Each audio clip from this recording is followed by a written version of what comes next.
Olá, ouvintes! Começando mais um episódio do Tá de Clinicagem, seu podcast semanal de clínica médica para atualização e revisão. Meu nome é Frederico Amorim. Eu sou a Luísa Souza. Eu sou o Iago Jorge.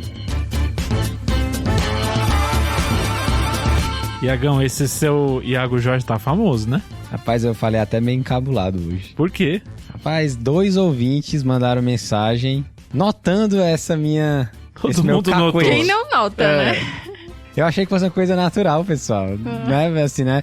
Mas eu vou mudar aqui, vou mandar um salve pra eles. É o Thiago Lima e a Greta Oliveira Monteiro. Mandaram mensagem, falei que era eu, né? Me identifiquei, eles falaram, o Iago Jorge. Então valeu aí, galera. Se mais alguém tiver notado, avisa aí, pessoal. Não sabia que eu tava, assim, gerando essa... Enfatizando muito seu nome, né? eu não tinha notado, assim, era muito diferente aí.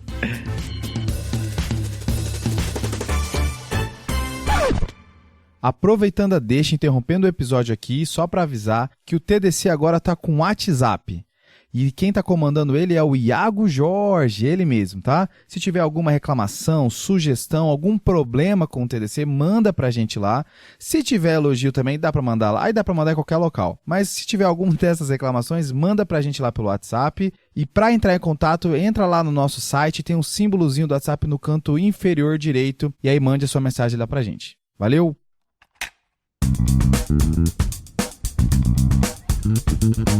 Além da atualização com os podcasts, nós temos também o guia, né, Iago? É isso aí, Luísa. O Guia é uma plataforma nova, né, do Tá de Clinicar. A gente começou há um pouquinho mais de um mês, em que a gente seleciona 3 temas por semana e destrincha cada um desses temas, tanto em texto como em áudio, para você aproveitar e da forma que você preferir. São temas baseados nas últimas publicações, né, Iagão? Inclusive, nessa semana que a gente tá, né, que é a semana do dia 11 de julho de 2022, né, não sei qual ano que você vai estar ouvindo esse episódio. A gente falou sobre o estudo Classic, né, sobre o volume no choque séptico, um artigo que saiu 10 dias antes aí no New England. Super atualizado. Iagão, e também vai ter uma revisão sobre as novas recomendações de profilaxia de PAV no guia, tá? Puxando para infecto, né? Você puxou Classic, aí eu tô puxando a nova revisão para profilaxia de PAV. Pra quem não entendeu, né, o que a gente fez aqui, né, o episódio de HIV. Já no Então vamos clima começar a do falar do episódio. que é o episódio de hoje? Aproveitando, pegar esse gancho. Vamos nessa.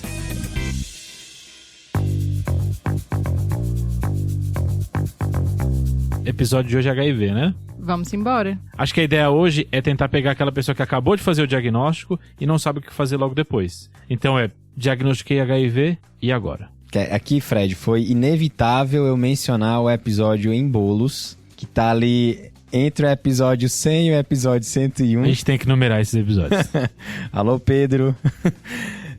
Que é um bolos de como diagnosticar HIV. Que Perfeito. conta com a sua ilustre presença, né, Fred? Obrigado. Que pra quem não Claro, sabe, né? né, Fred, R3 de infecto, aí o 5º ano de residência de infecto. Cansadíssimo. Então ele vai ser aqui o nosso guia nesse episódio. Top. Então vamos tentar só montar a estrutura do episódio? Bora. Então primeiro a gente vai falar sobre quando iniciar a TARV. Aí a segunda parte a gente vai falar de qual é a TARV inicial e discutir um pouquinho sobre ela. Na terceira parte a gente vai falar das profilaxias famosas. E por último a gente vai falar de efeito colateral da TARV. Então são 4 clinicais, né, esse episódio? Pode ser. Pronto, tá Pronto, decidido. Tá decidido agora. Bora começar então? Vamos. Então vamos lá, Iago. Pronto. Diagnostiquei HIV. Já posso iniciar a TARV? Luísa, essa pergunta tem uma resposta pronta. E aí depois a gente vai trazer umas pequenas exceções. Então assim, para ficar bem marcado aqui, é o seguinte. O início imediato da TARV está recomendado para todas as pessoas vivendo com HIV, independente do seu estágio clínico ou imunológico. Isso porque tinha uma época que a gente não tratava todo mundo, né, Iagão? Existia aí uma dúvida se, dependendo do CD4, a gente não tratava, mas hoje em dia, então, todo mundo trata, né? Exatamente, Fred. Então, assim, a gente tem claros benefícios de redução de morbimortalidade, né, nessas pessoas vivendo com HIV. A gente tem uma diminuição na transmissão da infecção, reduz também a mortalidade por tuberculose, que é a principal causa de óbito infecciosa, né, nos pacientes com HIV no Brasil e no mundo. Então, está indicado para todas essas pessoas. Top. Mas tem umas pegadinhas, né? Se o paciente tem em conjunto uma infecção oportunista, tem duas em especial que a gente tem que ficar atento, que é a tuberculose meningea e a criptococose meningea. Dentre essas duas, a que a gente tem uma evidência mais robusta é que na criptococose meningea, a gente idealmente espera para começar a TARV depois de pelo menos 4 semanas. Aí tem gente que fala 6, tem gente que fala até 10 semanas, se for um quadro mais grave, que aí só depois desse tempo é que a gente vai iniciar a TARV. A outra condição também está no sistema nervoso central, né, a TB meningea, que nessa condição já é uma situação de mais incerteza. Mas uma boa parte da literatura recomenda que você espere, por exemplo, cerca de 4 semanas para tratar com TARV esse paciente, né? E aí nessas 4 semanas você trata a tuberculose meningea. Lembrando que esse tempo que a gente dá entre o início da TARV e o tratamento dessas infecções é pelo medo da síndrome de reconstituição imune, né, Fred? Exato, isso é uma condição que pode acontecer com várias infecções oportunistas, né? Mas o medo maior, e até tem estudo que demonstra isso, que nem o Iago comentou, são nas do sistema nervoso central. Nas outras infecções, então a gente está falando aqui de pneumocistose, toxoplasmose, incluindo o sistema nervoso central, sífilis, etc. Nessas outras infecções, eu não tenho esse medo todo. E eu posso começar dentro de 2 semanas. Agora, nessas duas é aquela que eu vou segurar, esperar a evolução do paciente, e aí depois considerar introduzir a TARV. E isso é para ter aquela noção que não tem pressa para iniciar a TARV agora, né? A TARV agora é um adjuvante, mas eu não preciso ter aquela pressa de, nossa, precisa ser agora. Agora, mais um detalhe que eu acho que é importante pontuar aqui, é que no tratamento de TB meningea, além de você tratar, né, a tuberculose, você também faz a boa e velha corticoterapia que a Luísa tanto gosta.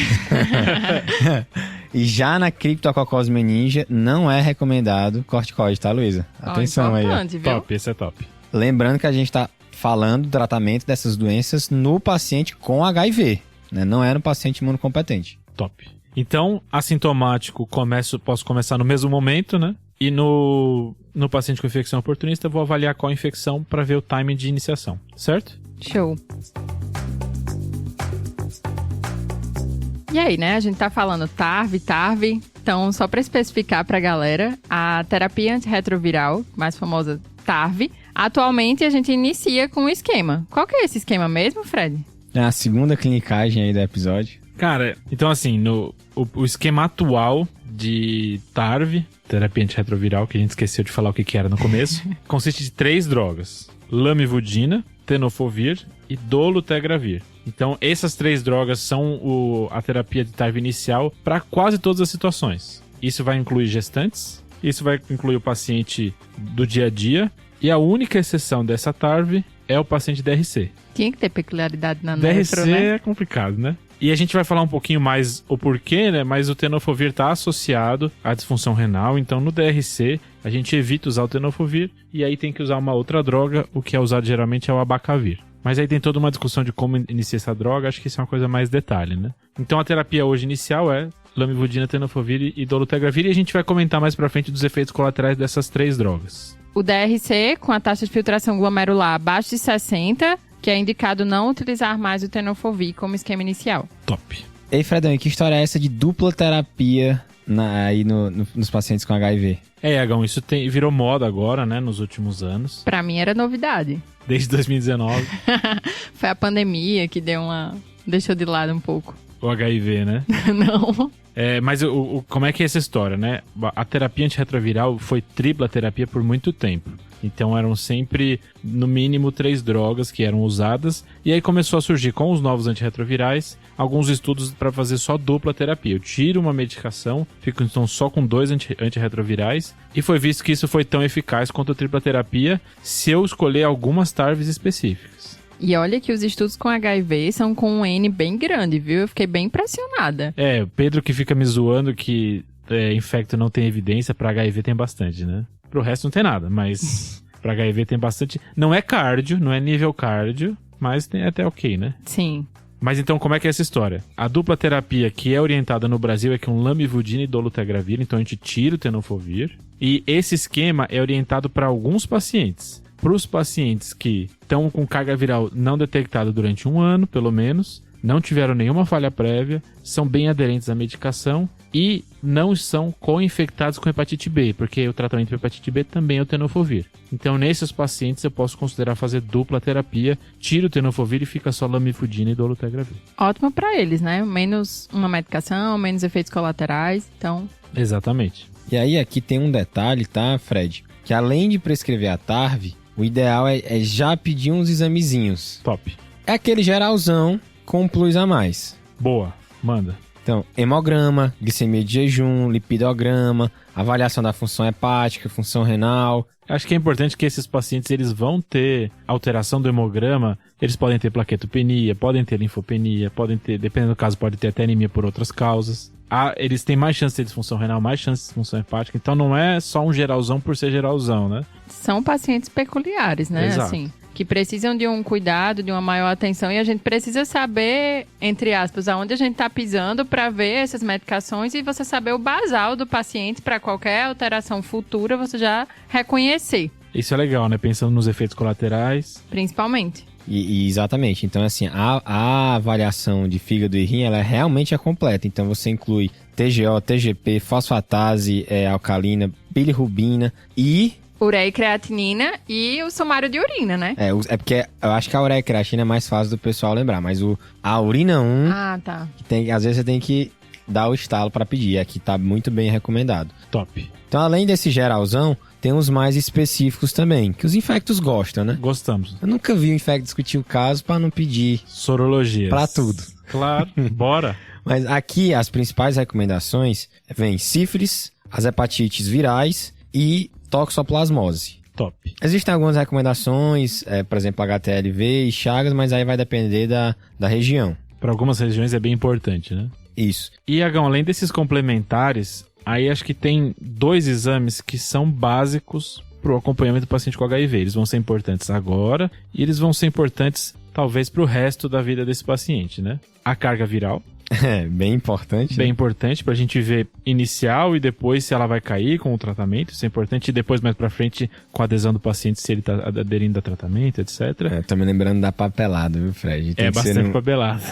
Lá no hospital tinha que ser num dia específico, tinha que ser no horário específico, tinha que ser várias coisas que tinha que dar certo pra dar certo a carga viral no paciente internado. Tem uma burocracia, né? E o CD4, que no começo vai ser muito importante pra gente, né, Iago? Que é o principal marcador do status imunológico desse paciente, né? E que vai guiar a gente, inclusive, a fazer as profilaxias. Acho que ele é o grande guia da gravidade desse paciente, né? Um paciente com CD4 acima de 200, eu fico bem mais tranquilo de doenças oportunistas. É um paciente em que o tratamento é bem mais tranquilo. E aí, nesses pacientes, né, Fred, é basicamente iniciar a TARV. CD4 acima de 200, iniciar a TARV e é isso aí. Só que aí mais pra baixo a gente começa a ter, quanto mais pra baixo, maior risco de infecções oportunistas. Então 200, 100, 50. Esses não foram escolhidos, esses números aleatoriamente, né? São exatamente os 3 cortes vamos colocar assim, de gravidade da imunossupressão nesses pacientes, né? E para cada extrato desses, eu tenho infecções oportunistas mais comuns, né? E aí vem a ideia de que se eu tenho infecções oportunistas nesses extratos, talvez valha a pena fazer prevenção delas, né, Iago? É isso aí, Fredão. Então, quando a gente tem um CD4 abaixo de 200, a gente vai oferecer uma profilaxia para pneumocistis girovese. Famoso pneumocistose, né? Isso. E aí, a profilaxia é com sulfametoxazol, com trimetopima, na dose, isso é importante, de 800/160, tá? Muitas UBS só tem a dose de 400 por 80, né? Então tem que tomar 2. Isso. E aí, é essa dose tomada 3 vezes por semana, tá? Perfeito. Beleza. Já quando a gente tem um corte de CD4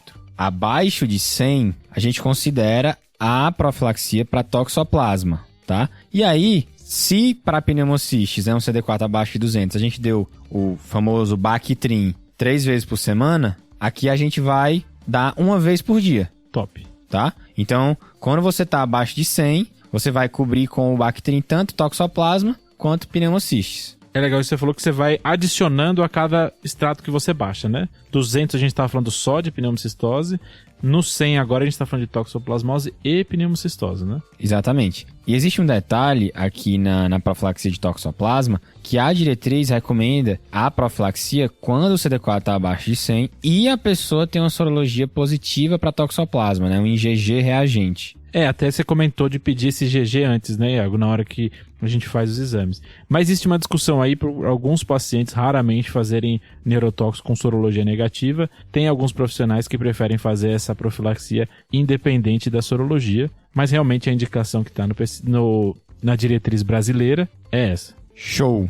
E aí, Iago, descendo um pouco mais no extrato aqui, a gente chega no corte de 50. Que esse é o paciente que é o mais grave, né? O paciente que tem um CD4 abaixo de 50 é o paciente que tem a chance de ter doenças bem mais graves. E aqui entra a doença pelo complexo Mycobacterium avium, que o pessoal chama... MAC.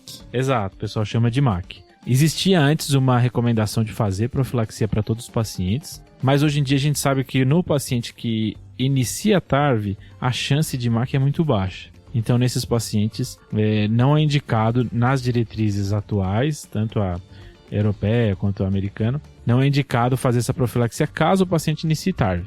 Se o paciente não iniciar TARV por algum motivo, aí sim é recomendado fazer a profilaxia com CD4 abaixo de 50. Então, CD4 abaixo de 50 a gente está falando de pneumocystis e toxo, mais MAC se ele não utilizar TARV. Se ele utilizar TARV, mantém só pneumocystis e toxo. E aí usa qual medicação, Fred? É feita com azitromicina, e aí aqui a dose de 500mg 3 vezes por semana. Mas cada vez mais a gente prescreve menos essa medicação, talvez naqueles pacientes que eu tenho que atrasar a TARV, por exemplo, que a gente comentou agora há pouco, no paciente que tem uma doença oportunista tipo neurocriptococose, onde eu vou atrasar a TARV por algumas semanas, nesse paciente eu considero iniciar.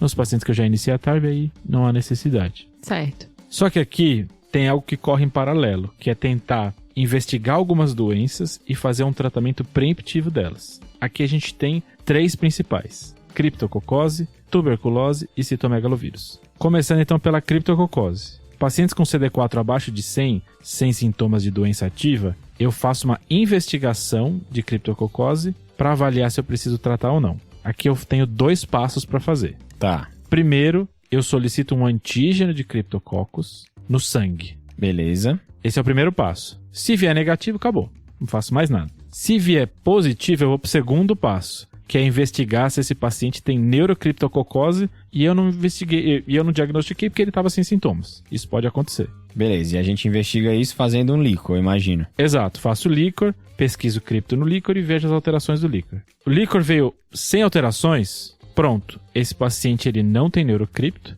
mas ele tem um antígeno de cripto positivo. Eu faço um tratamento preemptivo de criptococose. Se vier alterado o líquor, aí eu trato ele como uma neurocripto. São tratamentos diferentes. O tratamento preemptivo é só com fluconazol. Tratamento de neurocripto, aí é a junção de 2 drogas, anfotericina B e 5-flucitosina ou anfotericina B e fluconazol. Então, são tratamentos diferentes. E lembrar que neurocripto é causa de mortalidade alta nesses pacientes, então por isso que a gente faz essa investigação. Fechou. A segunda doença aqui é a tuberculose. Que a gente rastreia fazendo o PPD, aquela medida que você coloca no braço, não é isso? Que se der maior que 5 milímetros, está positiva. Perfeito. A gente tem um segundo jeito de avaliar, que é com o IGRA. Na verdade, esses 2 exames são só para ver se eu tive contato com tuberculose. Justo. Acho que esse é o primeiro passo. O segundo passo, caso eles venham positivos, que nem você falou, PPD maior que 5, né? Isso. E o IGRA positivo, eu tenho que ver, ele teve contato. Será que nesse momento ele tá com TB e eu não percebi? E aí que você vai atrás de diagnosticar a doença, né? Perfeito. E aí, esse diagnosticar a doença é o que a gente chama de excluir TB ativa, né? Então eu tenho que fazer 4 perguntas para avaliar se esse paciente tem algum sintoma de TB. Que é se ele tem tosse, se ele tem perda de peso, se ele tem sudorese noturna e se ele tem febre. Os clássicos. Os clássicos. Pra investigar a tuberculose, né? Eu tava esperando, Fred, quando tu falou 4 perguntas. Uma coisa absurda. Foi uma coisa mirabolante. Mas por que eu falei dessas 4 perguntas? Porque isso foi estudado pela OMS para exclusão de TB latente. Se você só não tiver raio-x e fizer essas 4 perguntas e elas forem negativas, eu até tenho uma acurácia ok para considerar que esse paciente não tem TB ativa e tratar como TB latente. Mas se você tem o raio-x junto, eu posso adicionar o raio-x e eu melhoro a acurácia do meu método. Ótimo, né? História clínica soberana. Top. Então, se ele não tiver TB ativa, eu trato como tuberculose latente. Certo. E se ele tiver com algum desses sintomas positivos? Tendo algum desses sintomas positivos, né, ou alteração de raio-x, Iagão, aí é investigar a TB ativa. Confirmei o diagnóstico, trato como tuberculose ativa, esquema RP, papapá. Se não vier TB ativa, aí eu trato como TB latente, é outro esquema. Fechou. E a gente tem até um post no Twitter sobre TB latente. E aí, para achar esse conteúdo, você vai no site tadeclinicagem.com.br, digita lá tuberculose latente que você acha esse post. Perfeito. Por último, uma recomendação mais de especialista: se eu tiver um CD4 abaixo de 50, eu investigo retinite por CMV mesmo no paciente sem sintomas. Essa investigação é feita com fundo de olho. Alguns locais falam abaixo de 50, alguns locais falam abaixo de 100, mas é a recomendação que a gente não tem muita evidência. Imagina aí, achar aquela clássica imagem do ketchup com queijo, né? Que o pessoal fala da retinite por CMV. Eu não sei que esse pessoal fica associando tudo com comida, é bizarro. Acho que é o que é mais fácil, né? Patologistas aí estavam com fome, não? Então, todos, né? Noz moscada. Se a gente não tiver o CD4 ainda, a gente pode avaliar outros dados para iniciar a profilaxia para pneumocistes, né? Que é aquela com Bactrim 3 vezes por semana. E aí são 2 pontos principais que a gente vai avaliar. Se o paciente tem candidíase oral, ok. Ou se ele tem uma doença definidora de AIDS. Agora você pegou. O que tu me fala disso, Fred? Você quer a lista de... Quantas doenças você contou, Iago? Eu parei na 20ª. Meu Deus. Aí eu vi que continuava na outra página. Então e é tinha melhor mais de 10. a gente consultar, né, galera? Acho que vale a pena. É melhor você consultar lá, que é uma lista grande. Mas acho que a ideia aqui é, se eu não tenho o CD4, mas esse paciente tem alguma demonstração clara de que ele está muito imunossuprimido, eu considero fazer profilaxia também. Acho que essa é a ideia principal, né? Isso.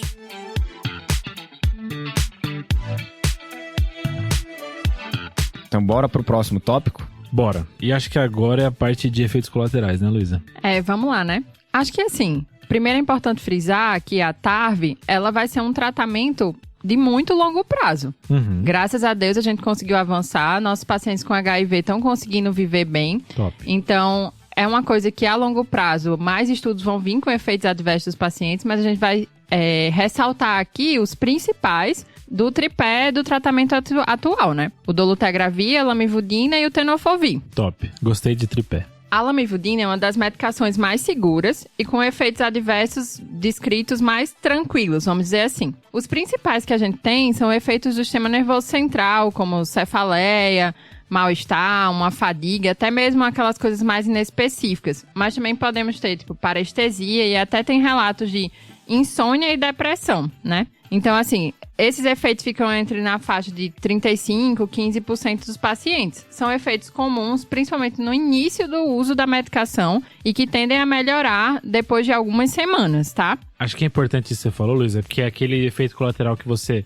avisa que no começo o paciente pode sentir algumas dessas coisas, mas mais pra frente isso não vai acontecer. Então, por isso que é tão segura, né? Exato. Porque esses são de curto, esses são efeitos colaterais só de início. Mais pra frente eles não vão se manter, né? Isso. Um outro efeito já que é um pouco mais assustador, mas que eles viram principalmente na população pediátrica, é a pancreatite associada à lamivudina. Top. E aí o Fred falou até que tem um caso já que viu, né? Mas assim, a gente, pelo menos a nossa experiência é pouca, né? Poucos casos com essa pancreatite. Isso. E na literatura é isso que eles falam, que é menos de 2% dos casos de relatos mesmo. Top. E aí, a medicação que é a mais polêmica em relação aos efeitos colaterais, né? Que é o tenofovir. A nefro gosta, né? Ô, rapaz! Então, assim, o tenofovir, um dos principais efeitos colaterais é justamente a nefrotoxicidade. Top. Lembrando que essa nefrotoxicidade, ela foi relatada tanto com insuficiência renal aguda. Legal. E aí, os riscos são maiores naqueles pacientes, óbvio, que já têm uma doença renal, lembrando que é contraindicado, inclusive, se a taxa de filtração for abaixo de 60, que a gente falou anteriormente, ou se esse paciente está em uma outra situação de nefrotoxicidade, e a gente vai ver a questão tanto de anti-inflamatório, outras medicações nefrotóxicas, Beleza. como também nesse paciente que interna. Então, a gente tem que ficar mais atento, porque o paciente que interna, em geral, ele está mais susceptível a nefrotóxicos. São os principais relacionados à lesão renal aguda. Uma outra nefrotoxicidade conhecida do tenofovir é a tubulopatia proximal. E aí é bem legal porque eles viram em vários estudos, inclusive, que proteínas relacionadas ao túbulo proximal, a tubulopatia, são excretadas na urina, como a proteína ligadora do retinol, a beta-2 microglobulina, e podem gerar, inclusive, a famosa síndrome de Fanconi. Top, hein? Tava só faz uns 2 minutos que eu tô esperando ouvir isso. Fanconi, né? O Fanconi, tá O só clássico esperando ela Fanconi. soltar. Isso porque, assim, a síndrome de Fanconi completa, com acidoses metabólicas, distúrbios ósseos associados, a alteração do fósforo, ela é bem rara, tá? Mas a disfunção tubular proximal é um dos principais acometimentos dessa nefrotoxicidade do tenofovir. Top. Para fechar essa nefrotoxicidade, além da lesão renal aguda e da disfunção tubular proximal, também tem relatos com diabetes insípido nefrogênico. Então, assim, mais uma medicação que causa DI nefrogênico, a gente Aí lembra... é bizarrice, hein? Aí é bizarrice. O clássico é o lítio, né? Mas o tenofovir também tem alguns relatos que estão associados à DI. Top. Aí aqui tem um detalhezinho, que o tenofovir que a gente usa, que a sigla é TDF, é o tenofovir disoproxil. Por que isso é relevante? Porque a gente tem uma outra formulação mais recente do tenofovir, que é o tenofovir alafenamida, que o pessoal chama de TAF, que tem menos nefrotoxicidade que o tenofovir e tem menos alteração de densidade mineral óssea, que a Luísa vai falar agora, né? Só lembrando que essa medicação não está disponível para os pacientes com HIV no Brasil. Isso, e aí assim, é um outro efeito colateral famoso do tenofovir, que é essa associação com a redução da densidade mineral óssea. Os estudos falam que é uma etiologia multifatorial, não se sabe exatamente essa fisiopatologia, mas que existe comprovação já de que o uso do tenofovir está relacionado à redução da densidade mineral óssea, principalmente nos primeiros anos de uso, e que a tendência é estabilizar, inclusive se você suspender a medicação. Isso é importante porque os pacientes com HIV, eles já têm vários fatores de risco que aumentam a chance de ter osteopenia. Em estudos, eles relatam cerca de 40% a 90% dos indivíduos infectados com osteopenia. Então, assim, a gente tem que ficar atento porque vai ser mais um risco para esse paciente ter fratura, ter uma osteoporose estabelecida. Tá, Luiz, acho que você falou mais polêmico mesmo agora, né? Nefrotoxicidade famosa, até rolou um Fanconi. Mas acho que agora a gente vai pro dolutegravir, né? Uma medicação mais recente, que tem alguns efeitos colaterais, talvez a gente não esteja acostumado, né? Isso, mas o dolutegravir é mais tranquilo também. Assim, os principais efeitos adversos estão relacionados ao aumento dos níveis séricos de colesterol e triglicerídeos. Então, assim, lembrando que o paciente HIV é um paciente já de alto risco cardiovascular, que é uma coisa que a gente tem que ficar atento, então, nessa estratificação do risco desses pacientes. Tem uma coisa legal que é o aumento da lipase sérica. E aí esse aumento não está necessariamente associado ao aumento da pancreatite. Então também lembrar dessa diferenciação. Acontece mais ou menos 10% dos pacientes, então não é um efeito adverso tão comum, mas que é uma coisa legal pra gente ficar atento. Beleza. Outro sintoma que nos estudos eles falam que é um efeito adverso que as mulheres odeiam é o ganho de peso, né? Aí é complicado. Nossa! E aí, assim, eles falam que, em geral, o dolutegravir pode até gerar um ganho de peso de 2,5 a 4 quilos no início do uso. Então, às vezes é assim, você tem que falar pro paciente para ele ficar mais atento, até com a própria alimentação, né? E evitar esse ganho ponderal. É complicado essa avaliação no início do tratamento, que às vezes muitos pacientes estão consumidos, né? Então, eles vão ter um ganho de peso independente da terapia. Mas mesmo não nesses pacientes, acaba tendo um ganho de peso, né? Exatamente. Eles fizeram estudos comparativos do dolutegravir, o raltegravir, e viram que realmente tem esse ganho ponderal. Nesse início do uso do dolutegravir, também são relatados efeitos neuropsiquiátricos, cefaleia, irritabilidade, ansiedade. O principal que os pacientes falam é a questão da insônia, né, Fred? E também, assim, atentar para uma questão de depressão, do humor mais depressivo. A gente sabe todo o contexto que esses pacientes podem ter, da pressão social e tudo. Então, é uma coisa para ficar mais atento dessas alterações do humor. Até pra parte de insônia, tem algumas pessoas recomendam usar de manhã, né? Pra tentar evitar esse efeito colateral de insônia. Mas realmente é bem famoso, né? Ótimo, ótimo.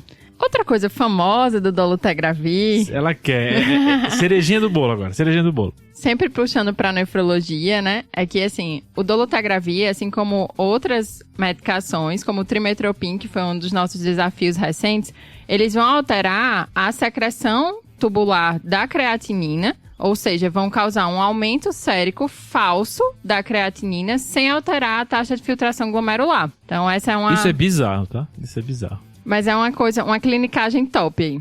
Então, vai aumentar a creatinina e não é pra me preocupar, é isso, né, Luísa? A princípio é isso.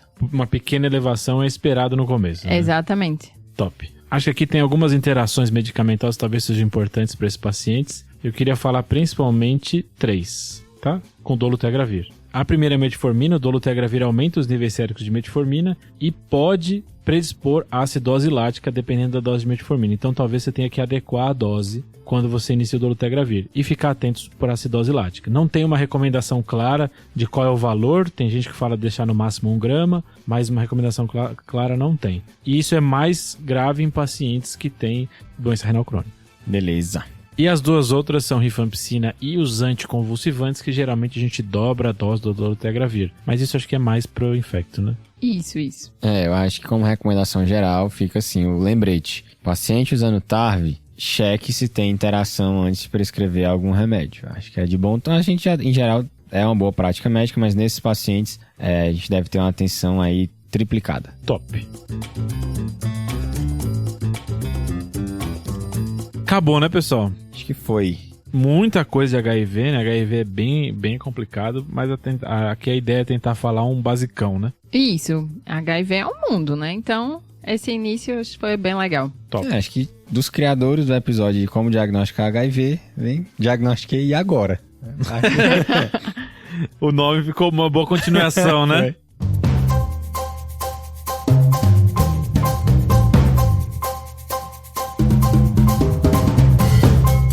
Então vamos lá, pessoal. Vamos pro salves? Bora. Então o primeiro salve é pro Maírton Figueiredo. Olha essa história. Maírton Figueiredo é uma pessoa de 28 anos, pelo menos tinha no ano passado. É de Fortaleza e ele ouviu o TDC não sendo médico. Ele tinha sonho de ser médico e passar na UFC. Aí ele mandou uma mensagem depois pra gente que ele passou na UFC e que agora ele vai poder estudar e entender tudo que a gente fala no podcast. Top! Essa mensagem é muito boa. Arrepiei, Top viu? Demais. Cara, Maírton, um grande abraço. Salve! O nosso próximo salve é pro João Pacheco, um médico formado pela UFMA no campus Imperatriz, que acompanha a gente há um tempo e mandou uma mensagem super legal, que a gente adorou, relacionada aos nossos cursos. Então, essa mensagem foi muito boa. Nossa, top demais. E aí, assim, ele tá lá vendo os nossos cursos de inspiração pra vocês, hein, galera? Boa. E o meu salve hoje vai pro Dr. Jacques Kaufmann. Ele é um médico carioca que foi meu preceptor na hemato do HU de Fortaleza, né? Lá da UFC. E aí ele me mandou uma mensagem esses dias falando que alguns residentes, no caso, ele voltou pro Rio, né? Ele tava lá em Fortaleza, decidiu voltar pro Rio. E aí ele é preceptor de residente de clínica médica. E ele viu que esses residentes de clínica médica estavam citando umas frases do Dr. Otto. Dr. Otto é um dos grandes mestres da medicina cearense. E aí ele ficou confuso. Rapaz, como é que vocês sabem esses ditados aí do Dr. Otto? Aí eles falaram que era por causa aqui do podcast. Eu achei isso sensacional. Top, hein? Top. TDC demais. disseminando a medicina no Brasil. Aí sim. E a medicina cearense. A medicina cearense. Então aí um salve aí pro Dr. Otto, que é uma grande lenda da medicina. Salve pro Dr. Jacques. E também pros residentes da UF e do CHN, que é o Complexo Hospitalar de Niterói.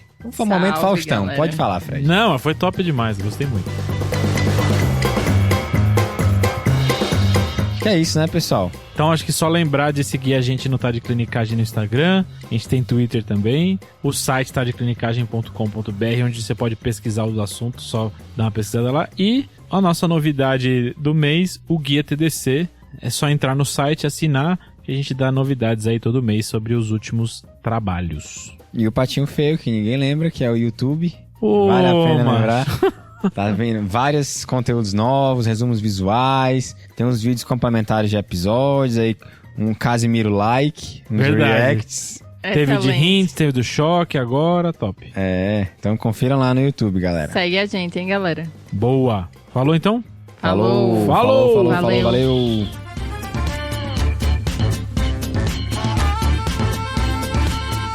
Esse podcast tem como objetivo educação médica. Não utilize como recomendação. Para isso, procure seu médico.